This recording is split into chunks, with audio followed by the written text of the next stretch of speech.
हाय दोस्तों, सभी को नमस्कार। मैं डॉक्टर कुंज बिहारी अपने यूट्यूब चैनल एड इंटेलेक्ट में आप सभी का स्वागत करता हूं। साथियों, आज का टॉपिक बहुत ही छोटा है लेकिन बहुत ही बड़े महत्व का है। आज का ये जो वीडियो है वो नाउन की फॉर्म्स पर आधारित है। नाउन की फॉर्म्स दो होती हैं, काउंटेबल और अनकाउंटेबल। इनके बारे में मैं विस्तृत रूप से चर्चा करूंगा और काउंटेबल की भी दो फॉर्म्स होती हैं, सिंगुलर एंड प्लूरल। मैं इन पर भी चर्चा करूंगा और सिंगुलर से प्लूरल कैसे बनाए जाते हैं इनके नियमों पर भी मैं विस्तृत रूप से चर्चा करने वाला हूं। कई विद्यार्थी मानते हैं अरे ये तो बहुत छोटा सा टॉपिक है और छोटा सा टॉपिक मान करके उस पर विशेष ध्यान नहीं देते हैं और परीक्षाओं में जितने भी प्रश्न पूछे जाते हैं ऐसे टॉपिक्स पर उनमें वो गलती कर आते हैं। तो मैं चाहता हूं आपसे किसी भी प्रकार की त्रुटि ना हो, इसलिए मैं ये वीडियो लेकर के आया हूं।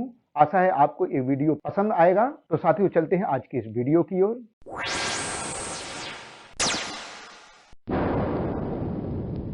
आज का टॉपिक शुरू करूं उससे पहले मैं कुछ चर्चा करना चाहता हूं। सामान्य तौर पर विद्यार्थी जानते हैं नाउन इज वेरी सिंपल, बहुत सरल है। नाउन नाउन क्या है? Noun is a name of place, person and thing, full stop. यहां फुल स्टॉप लगने के बाद में नाउन के बारे में जो कंसेप्ट होना चाहिए था उस कंसेप्ट पर भी फुल स्टॉप लग जाता है। कारण यह है कि noun is not only the name of place, person and thing. Noun अकेला प्लेस, पर्सन के नाम को ही नहीं कहते हैं। नाउन के कंसेप्ट में बहुत सारी चीजें आती हैं। बहुत सारी का मतलब क्या है? मतलब यह कि नाउन का मतलब होता है नाम, और ये नाम किसी का भी हो सकता है। हमारे भाव हैं थर्स्ट, हंगर, इनके नाम को भी हम क्या कहते हैं? नाउन कहते हैं। तो और भी हम इससे आगे यदि हम सोचें तो बहुत सारी बातें इन नाउन में आती हैं। चाहे वो किसी प्रक्रिया का नाम हो, चाहे वो किसी एक्शन का नाम हो, जो कुछ भी नाम के लिए उपयोग किया गया है वो सब कुछ नाउन में आएगा।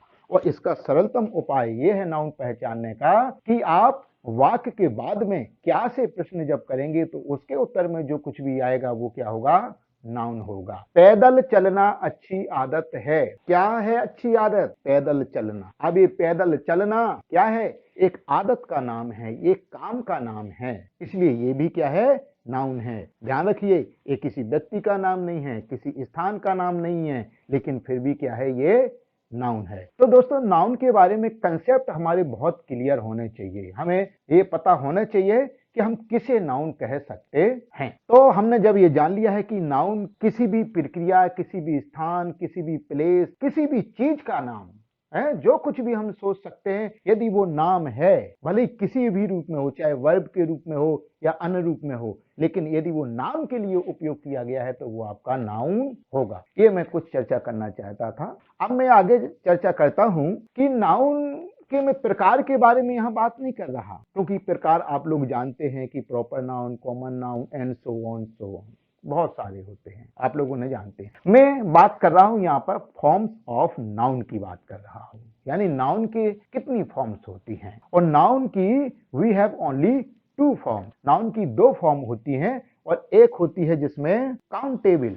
काउंटेबल का मतलब जिन्हें हम गिन सकते हैं, मैं अभी शब्द का अर्थ बता रहा हूं। और दूसरी है अनकाउंटेबल, यानी जिन्हें हम गिन नहीं सकते हैं। भाई, जिन्हें हम गिन नहीं सकते हैं वो अनकाउंटेबल, और जिन्हें हम गिन सकते हैं वो क्या है? काउंटेबल हैं। हमें इनके मीनिंग से ही पता चल रहा है। अभी हम इनके कंसेप्ट को और अच्छे ढंग से बारीकी से आगे चल करके देखते हैं। देखिएगा, आपकी स्क्रीन पर दो तरफ दो अलग अलग प्रकार की तस्वीरें दिखाई गई हैं। यहां पर काउंटेबल नाउन में देखिए दिखाया गया है लेमन है, एग है, बुक्स हैं, अटवाय, बॉय, बनाना, एप्पल, हाउस। ये सब की सब जितनी भी वस्तुएं या नाम दिखाए गए हैं ये सभी हम गिन सकते हैं। 1 एप्पल, 2 एप्पल, 3 एप्पल है, 1 lemon, 2 lemon, 3 lemon, 1 book, 2 book, 3 book, 4 book. देखिएगा, ये इसका मतलब है कि ये सभी वस्तुएं जो नीचे दी गई हैं काउंटेबल के नीचे, ये सब की सब कैसी हैं?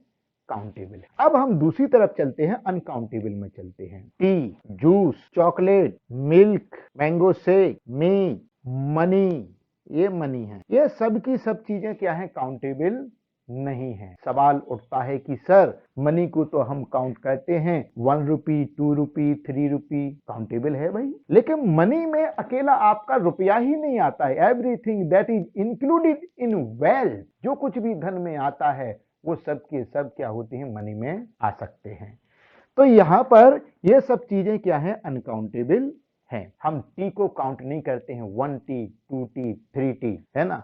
1 cup of T, 1 cup T, यानी उसको हमने क्या किया, मापा एक बार। मिल्क है, मिल्क को भी हम काउंट नहीं करते हैं, हम क्या करते हैं, 1 litre milk, 2 litre milk, 3 litre milk, यहां पर भी काउंटिंग में होता है लेकिन मापने में हुआ है। तो एक बात दोस्तों मैं यहां पर बता दूं, इन तस्वीरों से एक कंसेप्ट हमारे मन में आता है कि ऐसी वस्तुएं जिन्हें हम 1 2 3 नंबर्स में काउंट करते हैं वो काउंटेबल हैं, और जिन्हें हम नापते हैं, तौलते हैं या मापते हैं अपने व्यवहार में लाने के लिए, वो क्या हो गई हैं, अनकाउंटेबल है। यहां पर एक बात और ध्यान देने वाली है कि कई ऐसी वस्तुएं ऐसी भी होती हैं कि जो कि काउंटेबल भी होती हैं और अनकाउंटेबल भी होते हैं, दोनों रूप में उपयोग की जाती है। मान लिया आप सब्जी वाले से कुछ आलू खरीद रहे हैं और आपने कहा कि 1 किलो आलू दे दीजिए। 1 किलो, ये क्या है, तौलना हुआ, अनकाउंटेबल है, ठीक। और आप मान लिया कि आप किचन में खड़े हैं और आपकी माँ कहती है कि डलिया में से 1 आलू उठा दीजिए, वहां आप तौल नहीं रहे हैं, गिन रहे हैं।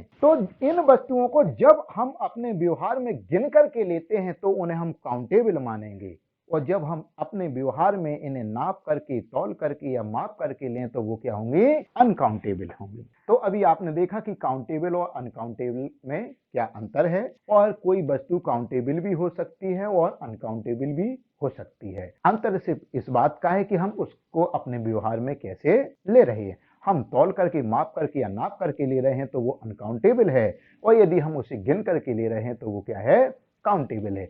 यहां आपकी स्क्रीन पर एक टेबल दिख रही है। इस टेबल में मैंने बताया है कि कैसे अन्य वस्तुएं काउंटेबल में भी उपयोग होती हैं और अनकाउंटेबल में भी होती हैं। यहां पर जो कॉफी है, देखिएगा, पहले हम काउंटेबल में देखते हैं। I have drunk 2 coffees today, आज मैंने 2 कॉफियां पी ली, आज मैंने 2 चाय पी ली, ये काउंटेबल हो गया। अनकाउंटेबल में कैसे है, कोस्टा रिका ग्रोज कॉफी, यहां पर कॉफी क्या हो गया, ये क्रॉप का नाम हो गया है, तो यहां ये क्या हो गया, अनकाउंटेबल है। तो मैंने आपको पहले ही बताया है कि कई सारी वस्तुएं ऐसी होती हैं कि जो काउंटेबल में भी यूज होती हैं और अनकाउंटेबल में भी उपयोग होती हैं। अब देखिएगा कि इस तरह से हमने जाना कि काउंटेबल वो हैं जो कि नीड्स टू बी काउंटेड, जिन्हें हम अपने व्यवहार में लाने के लिए गिनने की जरूरत पड़ती है, और अनकाउंटेबल वो है need to be weigh and measure, जिन्हें नापने, तौलने या मापने की जरूरत पड़ती है। यहां पर एक बात और मैं बता देना चाहता हूं कि जो काउंटेबल है, काउंटेबल की 2 फॉर्म है, सिंगुलर एंड प्लूरल। अनकाउंटेबल की सिंगुलर और प्लूरल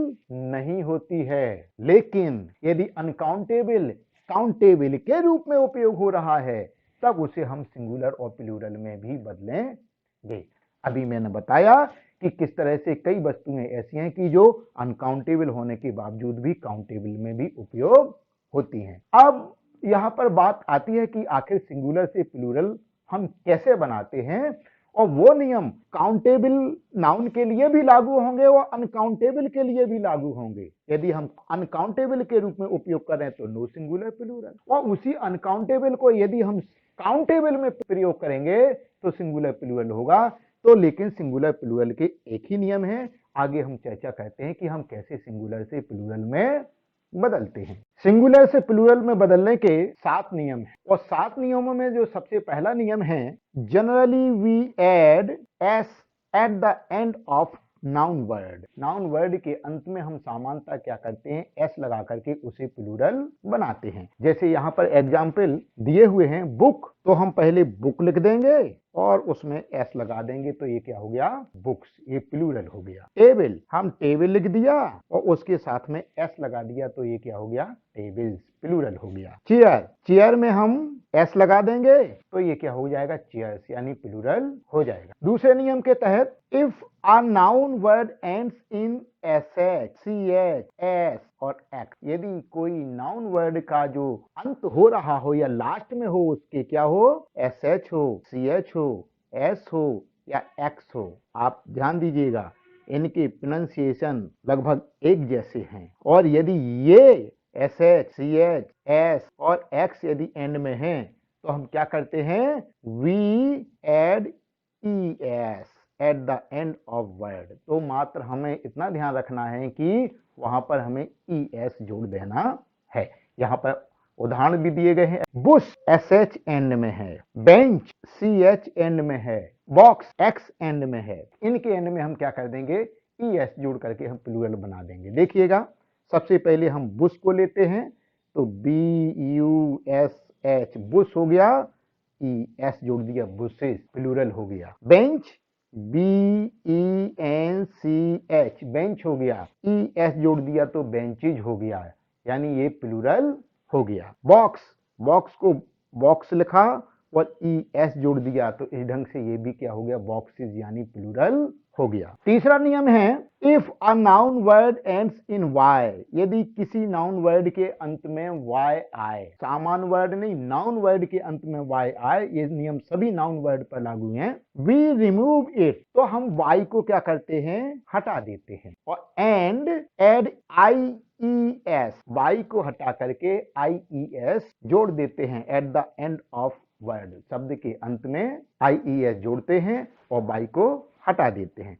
एग्जाम्पल देखिए यहां पर दिया गया है, लेडी, सिटी, बेबी, इनके हम प्लूरल बना करके आपको बताते हैं। लेडी को पहले बाई के बगैर लिखा क्योंकि बाई को तो हटाना है और IES जोड़ दिया, लेडीज प्लूरल हो गया। सिटी CIT, बाई को हटाना है और IES जोड़ना है तो क्या हो गया, सिटीज हो गया। बेबी BAB, बाई को यहां पर भी हटाना है और IES जोड़ दिया तो बेबीज। इस तरह से ये तीसरे नियम के तहत हमने जाना कि यदि नाउन वर्ड के एंड में यदि वाई हो तो वाई को हटाइए और क्या कर दीजिए, उसके स्थान पर IES जोड़ दीजिए। अगला नियम है जिसे हम चौथा नियम कह सकते हैं, if a noun word ends in vowel plus consonant, इसे ध्यान रखना है कि यदि किसी नाउन वर्ड के अंत में, सबसे अंत में कॉन्सोनेंट आए और कॉन्सोनेंट से जस्ट पहले क्या आए, वोवेल आए, तो हम क्या करते हैं, हम S जोड़ते हैं,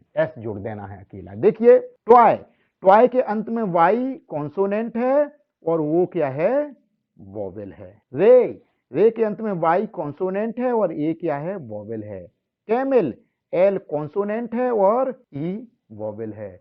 इन्हें हम बना करके देखते हैं। सिंपली क्या करना है, S जोड़ना है तो ट्वाई लिख दिया और S जोड़ दिया, ट्वाइज प्लूरल हो गया। रे का रे लिख दिया और S जोड़ दिया, रेज प्लूरल हो गया। कैमल, कैमल लिख दिया और S जोड़ दिया, कैमल, ये आपका प्लूरल हो गया। इस तरह से हमने जाना कि यदि किसी नाउन वर्ड के अंत में वोवेल प्लस कॉन्सोनेंट यदि आता है तो हमें मात्र वहां पर हमें S जोड़ करके उनका प्लूरल बनाना है। पांचवा नियम भी बहुत सरल है, देखिएगा, if a noun word ends in F और FE, यदि किसी नाउन वर्ड के अंत में F आए या FE आए तो वी रिमूव इट और देम, तो इन्हें हम हटा देते हैं। तो हटाने के बाद में एंड एड VES, और हम क्या करते हैं, VES शब्द के अंत में जोड़ देते हैं। उदाहरण के लिए देखिएगा, लोफ, लीफ, नाइफ, लोफ के अंत में F आया, लीफ के अंत में F आया और नाइफ के अंत में क्या आया, FE आया, तो इन्हें हटा देंगे और VES जोड़ देंगे। लोफ का देखते हैं हम, LOAVES, F हटा दिया, ये हो गया लोफ। लीफ में LEA रहने दिया, F हटा करके इसमें VES जोड़ दिया, ये हो गया लीफ, यानी प्लूरल हो गया। नाइफ में KNIFE हटाना है और VES जोड़ना है, नाइफ। इस तरह से हम इनको क्या करेंगे, प्लूरल में चेंज करेंगे। अगला नियम है छठवां नियम, ये ऐसा नियम है कि ये शब्द सिंगुलर में भी वही उपयोग होंगे और प्लूरल में भी वही उपयोग होंगे, इनमें कोई परिवर्तन नहीं आता है। और ये कौन से वर्ड होते हैं जो कि कलेक्टिव नाउन में आते हैं। कलेक्टिव नाउन मतलब जिन्हें हम समूह के रूप में जानते हैं, जैसे सीप, सीप का सीप रहेगा, सीप हमेशा झुंड में मानी जाती है। पोलिस, पोलिस का पोलिस रहेगा, ये माना जाता है कि ये भी क्या है, कलेक्टिव नाउन है। कैटल, जानवरों का समूह या जानवर, तो इन्हें भी हम क्या कहेंगे, कैटल ही रहने देंगे। क्राउड, भीड़, भीड़ से ही पता चल रहा है कि ये क्या है, समूह है, तो क्राउड को भी हम क्राउड ही रहने देते हैं। और मोब, मोब मतलब झुंड, यानी भीड़ का ही पर्यायवाची क्या होता है, झुंड होता है, तो ये भी क्या है, समूह है, तो इस मोब का मोब ही रहेगा। बात मैं बता देना चाहता हूं, ये जो छठवां नियम है ये इर्रेगुलर सिंगुलर और प्लूरल का रूल है, इर्रेगुलर के तहत आता है। अगला नियम और अंतिम नियम यह है कि जिसमें कोई नियम ही लागू नहीं होता है, ये टोटल इर्रेगुलर हैं। इसीलिए साथ में मैंने रखा है इर्रेगुलर नाउन वर्ड। इनके कहने चाहिए कोई नियम ही नहीं होते हैं, इनकी अलग ही स्पेलिंग हो जाती है, ऑक्स, OXEN, ऑक्सेन। अभी हमने जितने भी नियम पढ़े हैं उन नियमों में से कोई भी नियम लागू नहीं हो रहा है। चाइल्ड, चाइल्ड का होता है चिल्ड्रन, देखिएगा कोई भी नियम लागू नहीं हो रहा है, इर्रेगुलर है ये भी। मैन, MEN, मैन, कोई भी नियम लागू नहीं हो रहा है। वोमेन, जिसका भी WOMEN, इसमें भी कोई नियम लागू नहीं हो। रेडियस, रेडियाई, इसमें भी लागू नहीं हो रहा है। ऐसे वर्ड्स और जो अभी छठवें नियम में आए थे, इन वर्ड्स को हमें याद करने की आवश्यकता होती है। तो मैं चाहता हूं कि आप सभी विद्यार्थी ऐसे शब्दों को याद रखें ताकि इनका उपयोग करते समय आपसे कोई त्रुटि ना हो। इसलिए मैंने ऐसे शब्दों के एक संग्रह की एक PDF बना करके मैंने इस वीडियो के डिस्क्रिप्शन बॉक्स में उसकी लिंक उपलब्ध करवाई है ताकि उसे आप डाउनलोड करके उन्हें आप याद कर सकें। तो दोस्तों, ये थी जानकारी नाउन की फॉर्म्स पर कि नाउन की फॉर्म्स दो तरह की होती हैं, काउंटेबल और अनकाउंटेबल। काउंटेबल वो हैं जिन वस्तुओं को हम अपने व्यवहार में गिन करके लेते हैं, और अनकाउंटेबल वो हैं जिन वस्तुओं को हम अपने व्यवहार में नाप करके, तौल करके या माप करके लेते हैं। हमने ये भी देखा कि किस तरह से अनकाउंटेबल नाउन्स भी काउंटेबल नाउन के रूप में उपयोग किए जाते हैं, और जब ये अनकाउंटेबल नाउन काउंटेबल के रूप में उपयोग किए जाएंगे तो इनके भी सिंगुलर और प्लूरल होते हैं, और सिंगुलर और प्लूरल के बदलने के नियम भी मैंने आपको बताए हैं। आशा है आपको ये वीडियो पसंद आया होगा, इसलिए आपसे मेरी गुजारिश है आप मेरे इस वीडियो को लाइक भी कीजिएगा और अधिक से अधिक शेयर भी कीजिए ताकि अधिक से अधिक विद्यार्थी लाभान्वित हो सकें। हाँ, और यदि आपने मेरे चैनल एड इंटेलेक्ट को सब्सक्राइब नहीं किया है अभी तक तो उसे सब्सक्राइब भी कर लीजिएगा, और उसके बगल में जो बेल आइकन होता है उस बेल आइकन को भी दबा दीजिए ताकि मेरे नए वीडियो का नोटिफिकेशन आप तक सबसे पहले पहुंच सके। मैं आपको बता दूं कि मैं वादा करता हूं कि इन वीडियो के माध्यम से मैं पूरी इंग्लिश ग्रामर को कवर करने की कोशिश करूंगा। मेरे अन्य वीडियो भी इंग्लिश ग्रामर पर हैं जिन्हें भी आप देखिएगा और उनसे लाभान्वित होइएगा। एक बात और कहना चाहता हूं कि यदि विद्यार्थियों के मन में कोई प्रश्न है, शंका है, क्वेरी है तो इस वीडियो के कमेंट बॉक्स में कृपया उन्हें लिखने का कष्ट करें। मैं यथासंभव हल उनका वहां पर लिखता हूं। और विद्यार्थी चाहें तो मेरी वेबसाइट @intellect पर भी विजिट कर सकते हैं, जहां पर भी send your query to me caption में जाकर के अपने सवाल, अपनी क्वेरी छोड़ सकते हैं, जिनका समाधान मैं ईमेल के माध्यम से करता हूं। आप लोगों ने मेरा ये वीडियो देखा, इसके लिए आपको बहुत बहुत धन्यवाद। Have a good day.